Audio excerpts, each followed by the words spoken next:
Hello, everybody. It's me, Liz, one of your hosts for your favorite podcast on WKNH. It's going to be Phrygian, the podcast. Who else do we have here with me? Miles.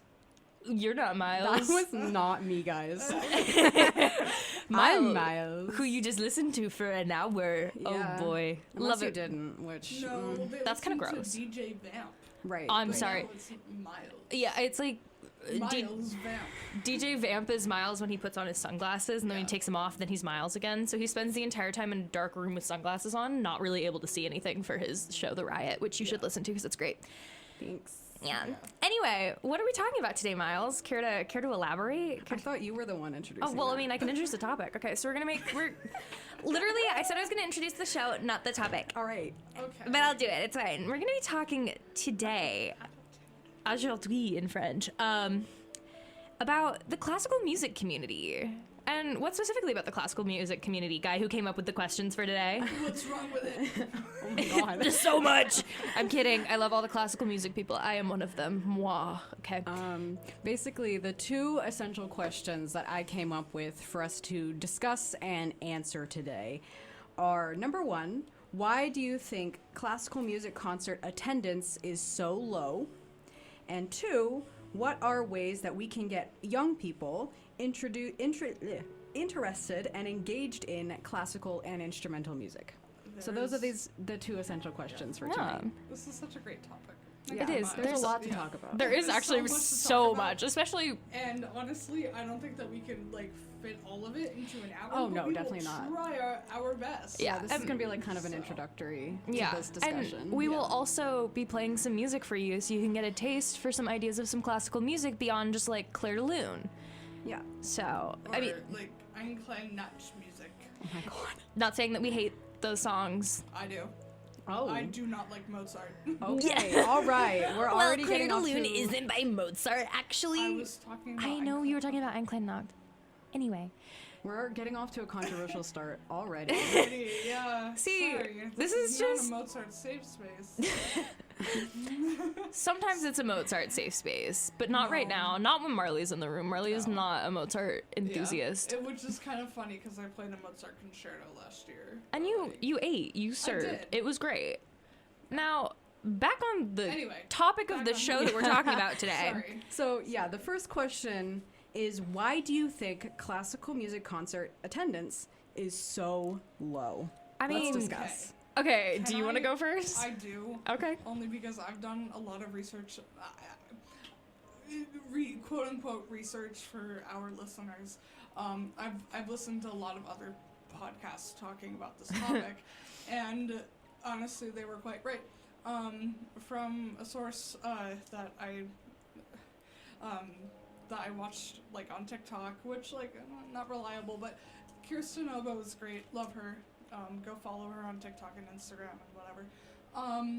Her main platform is talking about how classical music isn't really accessible to So true. society.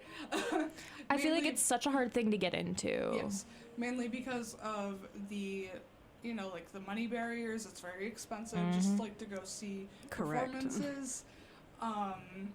And to be quite honest, there's not a lot of young people involved with classical music. Yeah. Everyone that they're playing is old and dead, and we don't like that. And the people playing said music is also old. But not Because- dead. Obviously not dead. Yeah, I thought it was a joke. Keep Okay. going. So anyway, so a lot of them don't know a lot about marketing and social media. What we need is people in head of these orchestras and choirs. They need to put themselves out there through social media and in their communities and doing outreach to elementary schools and middle schools and To high see schools, whatever. somebody more within the same generation. I know Yeah. a lot of the musicians in the department at Keene, you guys have music accounts where you post some stuff about I know, Marley, you posted part of the journey of your rehearsal to your jury that's coming up. I know Zach Zachary Keenan, he is posting the journey of his like composition and his work for his senior capstone, which is fantastic, and you should follow the account. It's almost average. Anyway, I feel like a lot of people look at it as like, oh, this is only something for old people. This is like it's depicted as something that like you sit around the table and you listen to it with like a glass of whiskey as like an old person with a big flowing beard, and it's like, it's not just that. Like, I personally will listen to like classical music, crank it up, and just like when I'm driving to work or whatever I'm doing. It's versatile. Yeah, and like for people like to say like classical music isn't diverse, which like I totally get where you're coming from, believe me, but there you can find like so many like composers of color like breaking out into the scene with even just like a quick Google search, which I think is pretty cool. And you can listen to a lot of their music on Spotify. I mean, there are like specific playlists all over Spotify highlighting, and that's not to say that there is not a lack of diversity in the community, especially once you get into like professional orchestras. You do not see a lot of like composers of color or like people of color just like in primary roles, even though they should be like given those spaces, just because it can be a very like uninclusive space. Very racist. I think Which even to I this think as 3 white people, I don't think we really should be talking about that. It's not necessarily our experience to talk about, but we can acknowledge that there is a problem, and we can also mention that at some point this month we are going to have our friend Smachi on. So he is a man of color, and he has a little bit more insight into that particular lived experience. So we will talk with him about that later this month. We'll post about it on our Instagram, Phrygian.thepodcast. Anyway, Miles, what were you saying? I was just like going off of what Marley was saying, how, it's important to acknowledge the racism that, comes out sometimes in the classical music scene. And I think it's also important to acknowledge the fact that in the past, classical music has often been a tool of white supremacy as well. They will use these white and European composers and be like, this is the superior music.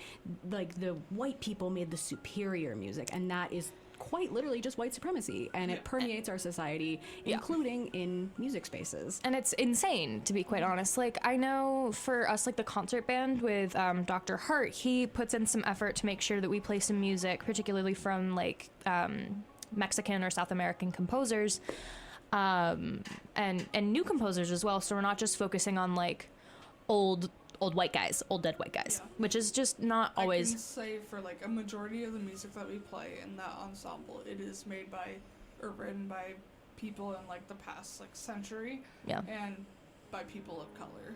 Yeah, which I think is great. I think it's a really good thing to try and tie that in. And I do think that the fact that a lot of times you don't have like very public advertised works by people of color kind of alienates a certain community, and it makes it harder to be accessible. It's also like Marley said earlier, it is generally geared towards like more wealthy people, because it is a very expensive thing to go to. Like, you think about going to the opera and you think, oh, this is going to cost me all of my money ever. And it shouldn't be that way. Even for just like learning an instrument. Oh god, it's such an expensive practice. I mean, talk to Miles about reeds. Like But see, yes, I think, obviously it's inaccessible to like, and it can tend to be very elitist, especially because of the prices. But we are seeing now, like, a lot of popular music concerts, it's like $700 for one ticket. It's insane. So just now like that's becoming elitist too, and that used to be like the music of the people. So like $15 to go to a rock concert in like the 70s is now $700 to go see a like indie band at this point. It's just like, it's what? So funny, like watching all like those people like go like trying to see Harry Styles like multiple times. It's or, like the Taylor Scalpers. Swift like, stores. God, the Eras tour was just crazy. I think that's more because of Ticketmaster. Yeah. and, A lot like, of that, those- yeah. And That's not like just the because artists of, themselves, yeah. because they don't get to see a lot of that money. But that's a topic for a different time. Yeah. That is. I mean, that's a whole yeah. can of worms. No, it really is. I think also, like, people look at, like, pop music and more, like, recent music and are like, oh, I want to listen to whatever's, like, mainstream popular off of TikTok. And it's not like you have a lot of trending audios there of, like, Prokofiev or, you know. That is something else I was going sometimes, to discuss is, yes, the classical music scene, we see a lot of issues, especially like the racism and often like misogyny and stuff like that. But also, I feel like part of that is, I think the trend cycle is just turning away from classical music at It this really point. is. I think it's looked at as something that was like prominent in a bygone era, even though it still has so Yeah. much meaning. Like just because, a lot of like instrumental music especially doesn't have lyrics running through it, Yeah. doesn't mean that it doesn't have emotion, that it doesn't have a story to tell. Yeah, and I think also part of the issue is multiple studies have shown that younger generations, their attention spans are decreasing and decreasing. Yeah. So they're not going to want to sit through a 15-minute overture with no lyrics. They need want something a to, like, latch fast on pop to. song. Yeah. Yeah. I mean, they should start playing Subway Surfers videos in the background of like classical music concerts. I feel like Subway I Surfers. have seen that. I have Yeah. seen that on Instagram. But no, I mean, like, there's so much that you can take away from it. I mean, even the performances of our undergraduate students here, like Marley, there's so much, like, emotion that you can find behind that. Like, the power that a lot of Try these my people... best. Oh, you do great. Don't diminish. Take the compliment. But, like, you go and watch these people, like, some of the people in our vocal department also, they've got some great expressive things going on, and especially in our instrumental department. Like, there's just so much emotion, so much power that people put behind it, and I think that's put, like, into a separate, like, category. They're like, oh, no, you're just up there playing notes on an instrument, and it's Yeah. Like, no. there's we're there's so doing the much work thing. that goes behind it, too. Yeah. I think, like, along with the decreasing attention spans, we're also seeing a decrease in a lot of media literacy. So Yeah. if it's not spelled out for someone in the lyrics, sometimes they have no idea what's going on. They think, oh, it doesn't have any lyrics, so it's literally just random notes. Like, like, you can connect it in your brain and you can come up with your own story, even if you don't know the actual story behind the piece. But again, people are lacking a lot of media literacy and cannot understand that if it's not spelled out in lyrics. Yeah, Yeah. it's like Like, people... do people not have emotions anymore? Yeah, I mean, you listen to a obviously not, piece and you can feel what was there behind Yeah. writing it, such as a Yeah. piece like, I don't know, Gustav Holst's The Planets. Yeah. You want me to cut to that? I feel like it was just a great time to segue. Yeah. Okay, so the first piece we're gonna play for you tonight is Gustav Holst's The Planets, movement 1, Mars. I really enjoyed this movement, so I put it on here. Yeah. And a lot of the other ones that I was looking at playing were a little too long, because a lot of classical music is very long, as I mentioned earlier. Yeah. And before we jump in, should we talk about The Planets just a little bit? Give people an idea of what that suite is? Yeah. Yeah. Because it's a full, like, Yes. symphony Yeah, kind I of feel like situation. Marley has a little Planets poster in their room, so I Yeah. feel like you can talk about You're, this. you may be the authority amongst us. Yeah, so I'm gonna call it a symphony, but Well, I don't know what it is a larger work of classical music, and each piece is based on a different planet. So there's Mars, Venus, Neptune, Mercury, Jupiter, and Saturn. Is there another one? Technically, somebody else added to it Someone and added Pluto, but Yeah. it's not like official. Yeah, I Yeah, actually and like it though. Yeah, each It is piece good. itself does have like a little subtitle as well. Like Yep. there's Mars, bringer of war, which Yep. kind of comes from the Roman name for the god Ares, which is again Mars, and he is a war god. Venus is Yeah. like the I planet feel of like, love. Personally, Gustav Holst more like wrote the piece around like the Roman aspects. Absolutely, of- it was a lot more prevalent Yeah. at that time because if I may go on a mild historical tangent, the Roman culture was really intrinsic during the period of time that he was writing it. They look at it as like this epitome of Western culture, of like a golden standard. So they're looking at the mythology and taking it, and it gets tied into so much modern media. reminder that I am a history major and you will be hearing things like this. I will not stop talking about it, and that's just something we're all gonna have to deal with. That's all right. I can't remember what else I was talking about. Yeah, but I think The planets, Gustav Holst. Yeah, Liz explained it pretty well. So Mars, I actually played this in my freshman year of high school. And the next piece that we'll listen to, Overture to Candide, I played that as well. I sight read it once with my band, and we did not perform it. Yeah. We did both of them at. I was very lucky to like be able to play it at the Boston Symphony. Because I come from a wealthy background. Yeah.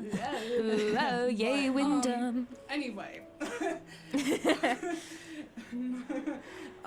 Yeah, so like this piece is like very heavy, like very march-like, and you know, yeah, very, very like Mars, very war. Yeah, I mean, there's definitely a lot of like that sort of clean cut. It's a lot more for the musicians out there, staccato, so like pointed phrases, but it's not like a lovely little lyricist piece. Yeah, it's not like Venus at all. Yeah, Venus is a very like sweet, flowy piece. Mars is a lot more like broken up. It like you get a story from it, especially like, I mean, as you listen to the entire thing, there is a story behind it. But I'll stop talking and let you listen to it now. Yeah. So we're going to listen to Mars from the Planets by Gustav Holst.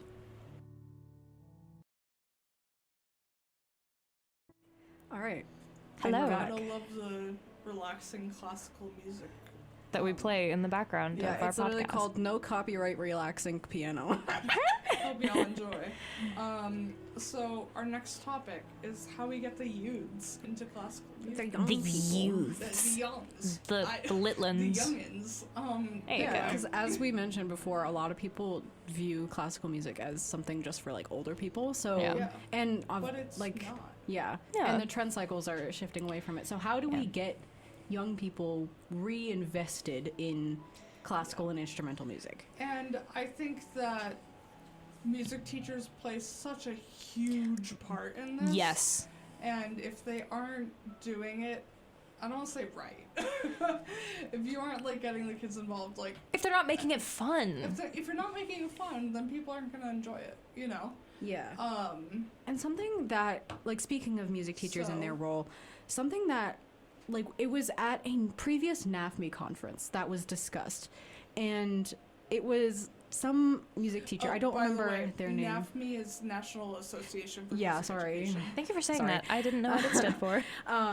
But it was something at a conference. I don't remember who was speaking, but they were talking about how some directors try to sort of focus on the like 1% of students who are going to go on to study like classical music at college, and not like the 99% of people who are there for fun or because they want to learn a new instrument. Yeah. Yes. I mean, Yeah. I'm in the concert band and the flute choir on campus. I'm not there as a music major. I'm not there as like a performance major. I'm there because I enjoy playing. It's a part of my daily life. And a big chunk of that is like my influences from when I was younger. My parents made music fun for me. They made it like, this is something I wanted to do. I was the one asking them to do it. And I think if that's a thing that you can do, like, it's a huge thing for parents to get their kids into music and to like at least have that influence and say, hey, let's listen to something so that they can get that interest at a young age. It's easier to ingrain it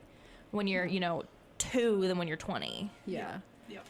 And I think also part of like re-energizing that interest and like creating that interest is you have to sort of, I guess, meet the kids where they're at. Yeah. I don't know if that's the right phrase, but No, like Yeah. dive into what they're interested in. You can't just take a group of 14-year-olds who have never heard a Bach piece in their entire lives and be like, you are only going to study Bach piano, nothing that you Yeah. like listening to. God, They're not going to find that absolutely. fun. Giving like a middle school band some freedom to like select some of their Yeah. pieces to go, okay, Like- guys, I'm going to give you a list of approved repertoire. Let's take a look at it. Let's listen to this together. See what's going to be fun. Like, let them play that movie music from, like, Yeah. Pirates of the Caribbean, if that's Yeah. what they want to do.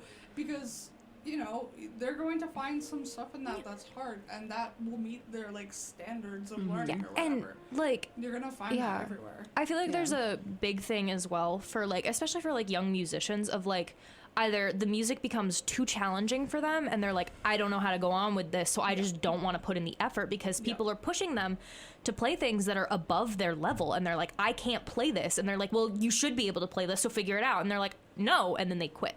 Yeah. The other problem that I know for a couple of people is that the music gets too easy in like concert ensembles. Like the music just becomes like mundane for them, because it's like, Because the teacher just starts working to the weakest link. which is understandable, but then there needs to be like, concert bands have different levels, especially in high schools, or at least in my experience. I had an intermediate level and an advanced level. Yeah. And A lot of what you'll see in New Hampshire is typically at least one level of band, maybe two, Yeah. depending on the school. Yeah, depending on the district. Yeah. Cute little regional difference there, Southwest. Yeah. Woo.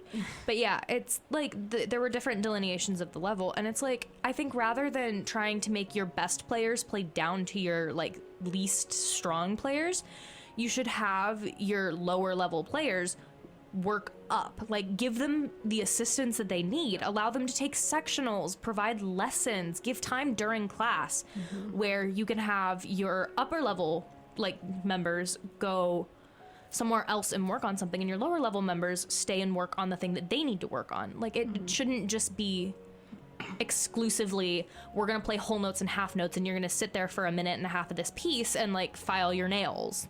Yeah. Genuine thing I did in high school because I got bored. But again, like that's a me experience. I know for a lot of people, I have friends back home who found it like way too challenging, and they were like, I don't want to keep putting in the work on this, and then they just didn't. Yeah. And that's understandable. Like if you're gonna give people things they're not interested in, like they're not gonna keep going at it. Yeah. Slowly moving us back to like the topic at hand. It's so real for that. Which, yeah, no, it's all right.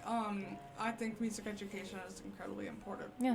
and it is definitely a huge impact on like students' lives and how they like listen to music in their daily lives, whether they think about that actively or not. Yeah. Like it does have influence to people's taste in music, but I know you had some particular ideas you wanted to mention. Yeah, so I was always like super interested in classical music once I started with high school, and you'll hear that in like the next piece that we're gonna play, Overture to Candide. Such a good piece. Yeah, not going into that right now. But I would always listen to it on like Spotify and YouTube, and obviously then my algorithm slowly changed like, and geared towards that. And I started watching like channels like two-step violin and Katie flute, and like all of these YouTube channels that specifically geared towards getting more people into classical music, seeing how like professional like classical musicians live through their day-to-day lives, and making it entertaining. Which is like the most important part. Like I think the first the first video that I ever watched Katie Alton do, that Katie flute, was like learning Flight of the Bumblebee in like a minute and 10 minutes and an hour, and like seeing that like gave me so much like courage as a small musician. I was like, I could do this. And and the same thing with like two-step violin, even though they're this might be a little bit controversial to say, but they are not the best. They're not the peak of their field. Yes, like They have their they issues. are good musicians. They are fantastic. But they are also very much rooted in like that racism and elitism that classical music provides, and they talk down about other instruments that aren't like violins. And, Yeah. Anyway. Yeah. But I don't know how to like talk about it without the word you're looking for is I digress. Yes. But anyway, like they do make great videos, and they They create a good culture. yes, Well, Yeah. yes. I think there's a lot of like stigmatism in the culture of music itself, where it's just like, this is an old people thing. This isn't a fun thing. This is a serious thing. And at its core, music is an art, and art is supposed to be expressive. It's supposed to be fun. It's supposed to be passionate. Yeah. Like, you're not going to tell a painter that, like, no, you can't paint this piece because it's outside of the, like, normal style. That's an insane thing to do. So why did they do the same thing to musicians? Yeah. Yeah, I think Gen Z and probably older Gen Alpha, as you were talking about YouTube, I think we are like the YouTube age, and I feel like most of Gen Alpha is like the TikTok age. So I think those are honestly the two platforms that should be used to try to reach out to youth, because like people are like, yeah, let's post on Facebook, because I'm like 40 and I remember when Facebook was like a huge thing. It's like, that's not where the young people are anymore. Nobody's on Facebook You're anymore. gonna get dog. old people, but you're not gonna get young people. Like, I've seen lately, like, public libraries advertising on Instagram and TikTok to get more involvement in the communities. If, you know... And that's what, like, orchestras seem to be doing. Exactly. And I am seeing, I am seeing some of that, but also I'm, like, my algorithm is catered to that. Yeah, like, it's not going to be just, like, you know, on... It's not on everybody's feed. It just, it needs to, like, become a more prominent part of the culture. Is if it gains more traction within the community that's already catered towards it, it'll start to gain more traction outside of it. That's just how the algorithm works. It's gonna put what's popular on, you know, on people's feeds. Yeah.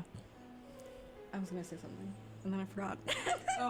That is just how it is, isn't it? That really is how it is. Yes, I remember now.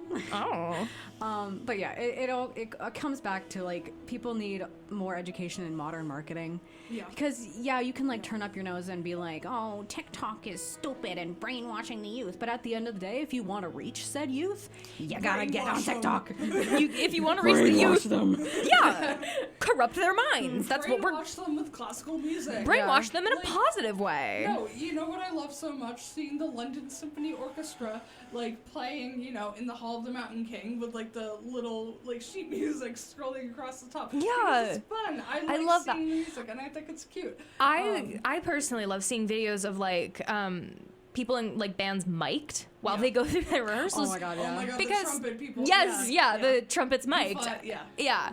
And you know, I'm gonna be so real. Being in concert band, you're gonna have a conversation with the people next to you. I sit next to Marley in concert band. We both play flute. Is that a good idea? Probably not. To mic you guys up. But like, we should mic ourselves up. we really should. I think we'll post it as like an aside on the Phrygian YouTube of like flute players mic'd. Yeah. It's hilarious. that's We're the good. funniest people Real. in any room we walk into. But it's like Our director definitely has enough of us. at a certain point, he's like, "Okay, let's focus. Let's take it back. Let's focus in, guys." But you know what? We show up. We play our parts. Really Yeah, well, we do. So. Exactly. Yeah. But again, like, if you can make it fun, if you can make it entertaining, like, again, showing those like mic'd videos, people are like, "Oh, that's so funny." It makes it a culture you want to be a part of. Instead of looking at it as something stingy and highbrow, you see like, "Oh, these are actual human people. They make silly, goofy jokes." Yeah. Like, yeah. I think another part of it is, I guess, the stigma of quote-unquote band kids. That's so true, God. especially in like Gen Z and Gen Gen Alpha. Z, Hot take, a lot of those band kid TikToks, a lot of them are just displaying displaying traits of autistic and neurodivergent kids and being like, look at how cringy this is. It's like, that is so wrong. Also, like, I'm so sorry that you don't have the light of music in your life, but like, maybe don't make fun of other people who do. Yeah, like, I mean, Hot take. I've known people who have some of the stereotypical behaviors of being a band kid, but frankly, it just boils down to enthusiasm about what they're doing. Exactly. Yeah. And it's the like classical like 90s bullying of like, oh, marching band is for dweebs. Like, Yeah. Okay. And there's I am just, a dweeb. sure, call me a dweeb if you want. I have fun doing what I'm doing. And you know what? It's also something that my high school band director always said, like, I am proud to be a nerd if that's what you're gonna call me. I love being a nerd. Yeah. You know what? Honestly, at a certain point, it's like, you know what? That's a good thing. Then fine. Call me what you want to call me. I'm having fun while I'm doing this. And quite frankly, it helps with intellectual development, music. Yeah. Like, it stimulates the part of your brain that is able to do math. It's a difficult thing, and you find that once you start doing music more often, you can understand math a lot more. I got significally better. That being said, some of us are not. Not me though. Not me though. No. Who's But we? now, when I say math, I don't mean like calculus. That's for the STEM people. Yeah. But I mean like basic algebra, some geometry. I mean, I just learned how to count like last year. So. I'm not saying I'm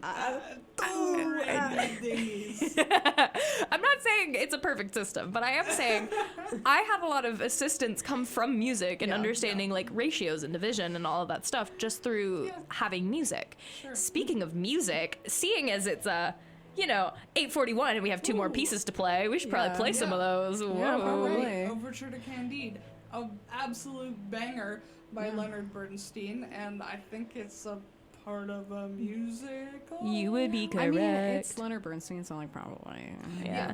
So it's a part of the musical Candide, and that is based off of Voltaire's Candide. Yes, it's a And- very interesting book. I could talk Yes. about it, but I feel like that's going to take up a little more Could you time. give us a brief summary? Okay, so there's this. Elevator pitch. Okay, Go. Candide, this guy, dude, royal, love it. Goes on all these adventures. He starts off optimistic about the world, and then he gets way less optimistic about the world because that's part of Voltaire's, idea. He's a very realistic person. He goes through these adventures. All of these bad things happen in his life. His mentor gets a venereal disease and goes blind, and it's like a whole situation. But it's a life lesson, basically.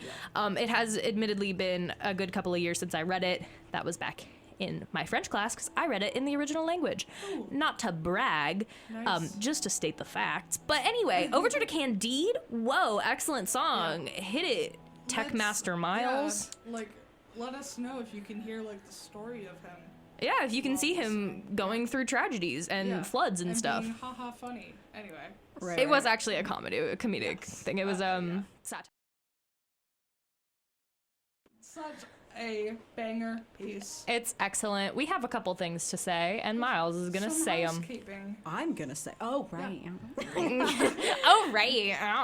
Yeah. WKNH 91.3 Keene State College. That's what you're listening to. It is in fact yeah. that 91.3. We love the This is legal ID. Phrygian. This is Phrygian the podcast. We're Yeah. amazing, We and you are your should, hosts, and you love us. and we're better than You everyone else. listen to Oh us no. all the time. Oh, that's not. In the sense that We're See, your favorite podcast. we were talking about brainwashing earlier. That's what this is, actually. This the- is fully indoctrination to Phrygian the podcast. We just all want you guys to listen to us. Yeah. Anyway, Here's Miles, some other shows that you what's wanna that listen super to, Miles? neat show that comes on the hour before us? Yeah, so from 7 p.m. to 8 p.m. right before this, every Friday on WKNH Keene 91.3 FM, it is my other show, The Riot, where I am host It's a DJ riot. Vamp. Yeah. I play a lot of rock and punk and metal because that is what I normally listen to. Whoa. Yeah, because I'm not, even though I'm on like a music podcast, I'm the type of person, I don't really listen to a lot of classical music in my own free time. It's okay. I'm the same way. Okay, cool. I think out of the three of us, I'm probably the one that listens to it the most. 100%. You'll sit there and like listen to your like repertoire and just like, I love music so much, and we're all just like, Unless it's Iggy. the box. and then we're like, I want to listen to Hosier. Yeah, but for example, I played today Black Sabbath, Metallica, Iron Maiden, etc., etc. So Fall Out Boy. I did play Fall Out Boy because I love Fall Out Boy. And he's So, amazing, and yeah. Miles is the best, and he has excellent music taste, so you should listen to him. Thank Yeah, you. So it's yeah, great. that's The Riot, Fridays 7 No. to 8 p.m. on WKNH Keene. And if you want to listen to live broadcasts, whether it be The Riot or Phrygian, go on to WKNH.rocks to listen to live broadcasts, as well as see our show schedule and see if there's anything else that you would be interested in listening to. Personally, I think the Riot and Phrygian are great things to listen to, but that's Yeah. just because I'm a Miles fan. Real. Yeah. You know what else We're a is little great to bit listen to biased though? here. Vibe of the week. Oh, Vibe of the Vibe Week. of the Week. Immaculate. Ugh. DJ Vibe. Sundays at 12. Love it. So good. So good. It may even be a great vibe. Yeah. Oh my god. Yeah, Anyways. Zach is the funniest person I know. Real. So, Anyways, we're going to close out the show tonight with Liz's Prokofiev's piece. Romeo and So- Juliet, Dance of the Nights. Now, see, anyone in a music department has probably heard it. Oh, Marley's raising his hand. What's I up? have a hand raised because we had to listen to this piece earlier this week Cute. in conducting because there was this guy named Valery Gergiev and he was conducting it and he was really silly while doing so. He had like a limp hand and was like, I love it. anyway. Yeah, was This- he exactly like that? Well, Yeah. yeah. No, he did that on stage. Yeah, and he had like a hairpiece that kept like flying all over the place. Yeah, Check that out if you're interested in comedy. because it's great. Yeah. So anyway, I personally love this piece. It is from Prokofiev's Romeo and Juliet, which is it's basically the orchestra music that goes with the ballet, which again depicts the story of Romeo and Juliet. You know the one, like Shakespeare. It's phenomenal. The entire thing is so good. There's just so many different beautiful things. Now, I could have chosen a gorgeous little lyrical piece because it has so many. Did I do that? No. No, I did not. This is the Dance of the Nights, so it's got some amazing trombone lines in there. I love listening to it. And to be so real with you, I will bass boost this piece. And when I say bass boost, I mean adjust my equalizer and turn up the bass. I digress. It's phenomenal. I love it. Pretty please enjoy it. And don't bully me. If you don't enjoy it, it's not my fault. I did not write it. I didn't choose it, however. Wow. Bully Prokofiev. Yeah. He's Alright. dead, probably. He is. I don't Not know. even probably. He is. What do I know? Do I know 2 + 2? 4. Whoa! Anyway, Yeah. let's go. Don't mind us. It's getting a wee bit late, and so we get a little silly goofy. Yeah. All right. Here it is. All right. Hey. We're back. Hey. How about those nights? They were dancing, weren't they? They were dancing. jamming. It was phenomenal. I loved it personally. So next week we have a show again. Yeah. As we do most Fridays. That's Yeah. crazy. It's almost like we have a weekly podcast. I know. Whoa. Next week we will be talking about John Williams. John Williams. Marley is a little eepy. I'm tired. Marley is just saying words at this point. So we were talking about... Williams. Yep, your boy, Donald Williams. Yeah. But yeah, his birthday is the day before. Yeah. Yeah. His And- birthday is the day before, and you know, he's For like those a of super you, famous composer. So like, and those of you who are super lame and don't know anything about John Williams, he writes a lot of movie scores like Indiana Jones and Star Wars Yeah. and like a whole bunch of other things. And is he fantastic? Yes. Yes. and we're gonna Yes, he be is. talking about him next week. So Yeah. Yeah, we'll be like, oh my God, John Williams. Yeah. And if you or a friend or a family member or a beloved pet missed out on the live broadcast today, and you just really need to show them, we will be posting it Yeah. on Yeah. YouTube, and it will YouTube not tomorrow. get messed up this time Yeah. because did we only Everyone have 10 knock on minutes? wood. yeah, we only had like 10 minutes last time because. So basically, we're working with a new program that was like not super familiar to me, and my laptop was dying, and as I was like trying to save battery, it pooped out on us. So Yeah. It did not go how we wanted it to go, but Yeah. this time It's all right. we brought chargers. Yeah. we did bring chargers, and I have set a reminder on my phone every week to bring a charger. So we will be posting it on Yes. our YouTube channel, which I Yeah. cannot currently remember the name of. It's probably It's Phrygian the same as Podcast. Phrygian podcast. Yeah, it's Phrygian the Music Podcast. Yep. You do have to yeah. search it specifically, but that's okay. Yeah.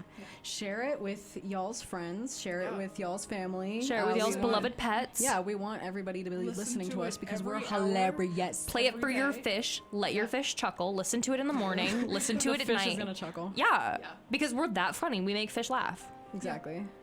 So yeah. So yeah. Thank That you. would be our podcast for the day. Thank Yeah. you for tuning in. If you didn't tune in, why? Yeah, exactly. Why? Why? Why do you do That's that? very cool of you. You really should. Anyway. Anyways, That- this is your hosts of the Phrygian signing off. Bye bye. Bye.